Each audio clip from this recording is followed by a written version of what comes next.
பிரியமானவர்களே, ஆண்டவராக இயேசு கிறிஸ்துவின் நாமத்தினாலே உங்கள் யாவரையும் நான் அன்போடு கூட வாழ்த்துகிறேன். எல்லாரும் சந்தோஷமா இருக்கிறீங்களா? இந்த நாளிலும் தேவனாகிய கர்த்தர் நம்மோடு கூட பேசுகிற ஒரு வார்த்தை என்னவென்றால் 26ஆம் சங்கீதம் 8வது வசனம்.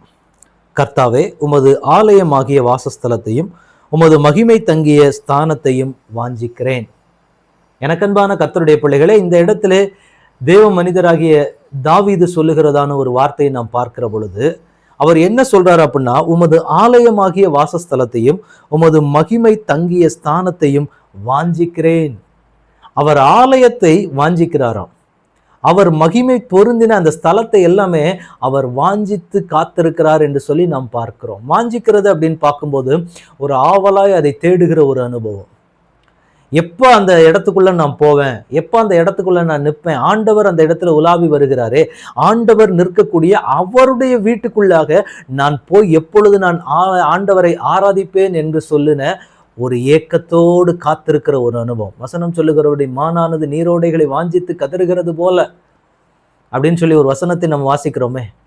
அப்போ ஒரு மான் நீரோடையை பார்த்த உடனே அதுக்கு அப்படியே அந்த இருதயத்துக்குள்ள இருக்கக்கூடிய ஒரு ஆனந்தமும் சந்தோஷம் எப்படி இருக்குமோ, வாஞ்சித்து கதறுகிறதை போல ஆண்டவருடைய சமூகத்தை இவர் என்ன செய்யறாரா, இந்த இடத்துல அவர் சொல்லுகிற காரியம், உம்முடைய ஆலயமாகிய வாசஸ்தலத்தையும் அது மகிமையை தங்கிய ஸ்தானத்தையும் வாஞ்சிக்கிறேன் அப்படிங்கிறாரு.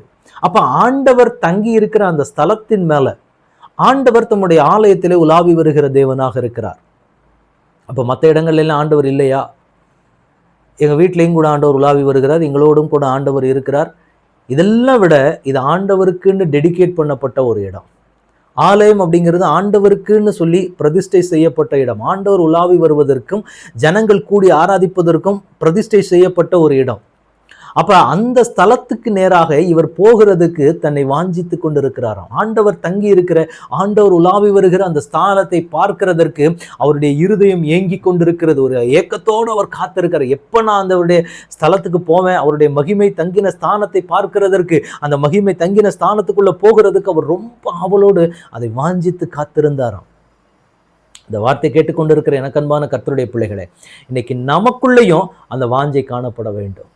நான் இன்னைக்கு ஆண்டவருடைய சமூகத்துல போய் நிக்கணும், எப்ப ஆண்டவருடைய ஆலயத்திலே போய் நான் நிற்பேன் என்று சொல்லின ஒரு வாஞ்சை நமக்குள்ள அது பெருகப்பட வேண்டும். எப்போ பார்த்தாலும் ஆலயத்துக்கு போயே ஆகணுமா? இன்னும் பார்த்தீங்க அப்படின்னா பொதுவாக ஃபர்ஸ்ட் வீக் சர்வீஸ்னால் முதல்ல போய் அட்டன் பண்ணி, ஏன்னா கம்யூனியன் சர்வீஸ் இருக்கிறதுனால கண்டிப்பாக அந்த ஆராதனையில் நம்ம கலந்து கொள்ள வேண்டும். மற்ற வார ஆராதனைகளில் நமக்கு பிடித்த ஆட்கள் வந்தால், நமக்கு ஃபேவராக பேசுகிற ஆட்கள் வந்தாங்க அப்படின்னா ஆலயத்துக்குள்ளே போகிறதுக்கு வாஞ்சையாக இருப்போம். இல்லை அப்படிங்கிறப்ப, இல்லைன்னா இப்போ அடுத்து வரக்கூடிய ஃபெஸ்டிவல் சீசனில் நம்ம உள்ளே போவோம். அதில் போய் ஆண்டவருடைய சமூகத்தில் கலந்து கொள்ளுகிறவர்கள் உண்டு. இந்த ஆண்டவர் சொல்லுகிற ஒரு காரியத்தை பார்க்கும்போது, அவருடைய ஸ்தலத்தை நான் வாஞ்சிக்கிறேன்.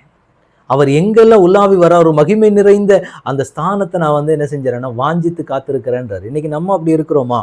நம்மை நாமே ஒரு விஷயம் நிதானித்து பார்க்க வேண்டிய காரியம். இன்னைக்கு ஆண்டவருடைய ஆலயமாக இருக்கட்டும், ஆண்டவர் தங்கி இருக்கிற ஸ்தலத்துக்கு நாம் போகிறதற்கு நாம் எந்த அளவுக்கு பிரயாசப்படுகிறோம்? அந்த பிரயாசமும் அந்த வாஞ்சையும் ஒவ்வொரு தேவ பிள்ளைகளுக்கும் அவசியமான ஒன்று. அதை தான் தேவன் இந்த இடத்துல எதிர்பார்க்கிற ஒரு காரியம். இன்னைக்கு தேவைக்கு ஆண்டவருடைய சமூகத்துல போய் நிற்கும் போது, ஏதாவது ஒரு போராட்டம் வரும்போது நாங்கள் ஆண்டவரை போய் தேடுவோம். ஆண்டவர் தானே, எப்படி ஆண்டவர் தானே, நம்ம போய் நின்று ஏதாவது கண்ணீர் அடிச்சு ஆண்டவர் கேட்காமலாம் போயிடுவார். அதுக்காக வாரமாக போய் ஆலயத்தில் உட்காந்துருப்பாங்க. ஆலயத்தில் போய் ஆராதிச்சுக்கிட்டு துதிச்சுக்கிட்டு எல்லாம் இருப்பாங்களாக்கும். நமக்கு எதாவது தேவைன்னு வந்தால் ஆண்டவரிடத்துல போய் நிற்போம், 2 கண்ணீர் விடுவோம். நம்ம கண்ணீரை கண்டு கர்த்தர் இறங்காது இருப்பாரோ அப்படின்னு எல்லாம் சொல்லக்கூடிய மனிதர்களாக நாம் இருப்போமானால் அது தேவனுடைய இருதயத்தை துக்கப்படுத்தும். இந்த தேவ மனிதர் சொல்லுகிற காரியத்தை பார்த்தீங்க அப்படின்னா, அவர் அதை வாஞ்சிக்கிறாராம். ஆலயத்தை வாஞ்சித்து நிற்கிறார். உங்களுடைய வாசஸ்தலமாகிய ஆலயத்தையும் உமது மகிமை தங்கிய ஸ்தானத்தையும் வாஞ்சிக்கிறேன்றாரு. இன்னைக்கு நமக்குள்ள அந்த வாஞ்சை வரணும். அதை தான் ஆண்டவர் எதிர்பார். ஆலயத்துக்காக நான் போக வேண்டும். என்றைக்கு ஆண்டவரை போய் ஆராதித்து என் சபையோடு கூட ஆண்டவரை ஆராதித்து துதித்து நான் மகிழ்ந்திருப்பேன் அப்படிங்கிற ஒரு வாஞ்சை, எப்படி நமக்கு ஒரு பசி எடுக்கிற ஒரு நேரம், சாப்பாடு கிடைக்கல அப்படிங்கிறப்ப அந்த சாப்பாடை தேடி நம்ம போகிறதுக்கு எவ்வளவு வாஞ்சையா இருப்போமோ, அந்த அளவுக்கு வாஞ்சையோட என்ன செய்யணும் அப்படின்னா ஆண்டவரை தேட வேண்டும்.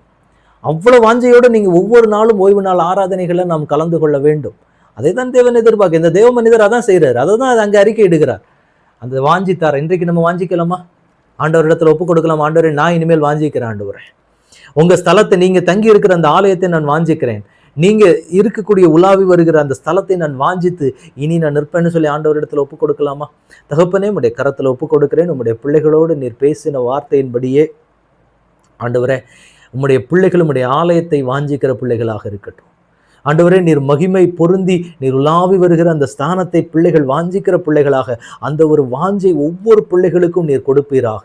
ஒவ்வொரு பிள்ளைகளையும் ஆலயத்தில் வாஞ்சையோடு சென்று அப்பா உம்மை துதித்து ஆராதித்து மகிழ, உம்முடைய சபையோடு கூட இணைந்து நீர் உலாவி வருகிற ஸ்தலத்தில் அப்பாவினுடைய வீட்டுக்கு போய் அந்த இடத்துல பிள்ளைகள் ஆராதித்து துதித்து மகிழ என் பரலோக தகப்பன் நீர் கொடுக்கிற நல்ல கிருபைக்காக உமக்கு ஸ்தோத்திரம். அந்த பிள்ளைகளுக்கு அந்த வாஞ்சியை கொடுத்து நடத்துங்க. இயேசு கிறிஸ்துவின் நாமத்தில் உம்முடைய கரத்தில் ஒப்பு கொடுக்கிறோம். ஆளுகை செய்யுங்க, வழி நடத்துங்க. உம்முடைய கரங்கள் ஒப்பு கொடுக்கிறோம். இயேசு கிறிஸ்துவின் நாமத்தில் ஜெபம் கேளும் எங்கள் நல்ல பிதாவே. ஆமேன், ஆமேன், ஆமேன். God bless you.